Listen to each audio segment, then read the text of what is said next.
Hello guys आज मु शाढ़ी कहीं पिंधि देखुना केमती शाढ़ी पिंधिकी आपण मानक देखी दूची केमती दुसुची टिके कहीदेवे भल दुसुची ना। मु अभी जाऊँगी रेडी टिके चर्च को जीवी। चर्च रू जाके आइला परे पुणी आपण मान सहित देखा करी।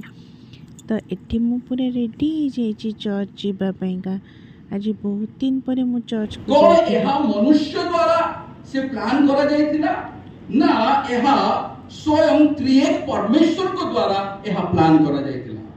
जदि हमें वाक्य को देखुछु ताहा संपूर्ण भाव में स्पष्ट करे एही दिनटी बा जहा किछि 2025 वर्ष तळे एही धरती रे बा एही संसार रे घटितिला ताहा परमेश्वर को द्वारा रचना हेतिला।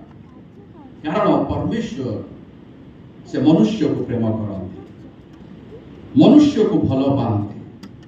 मोर प्रिय प्रभुकर दास दासी माने जितेबाला आमे एई धर्मशास्त्र अंशटी आज आमे अध्ययन कलु आउ सेठी आमे देखुछु कि प्रभु यीशु ख्रीष्ट से संकेत दउछंती ताकर प्रत्येक सदस्य को एवं आदरणीय प्रत्येक पालक महोदय मानू को मोर अंतरे अलग अलग शब्द रे जानिछु।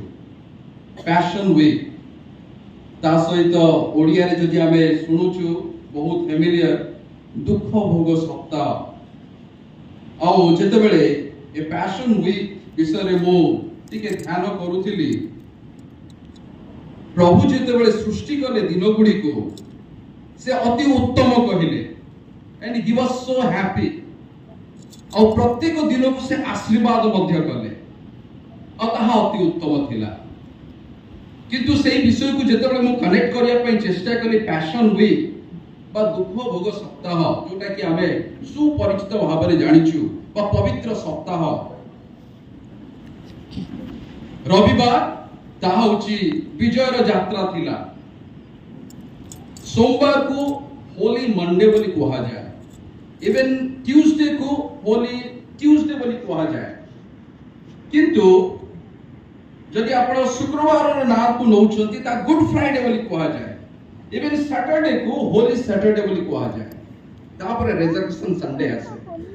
मझिरे दुईटी दिन रहिछि जहार ना को यीशुकर क्रूसार्पित परे पुनरुत्थान परे ता तुम चर्च आसी जाइए। अब चुट्टू को मोर नट कर दे। Bye bye.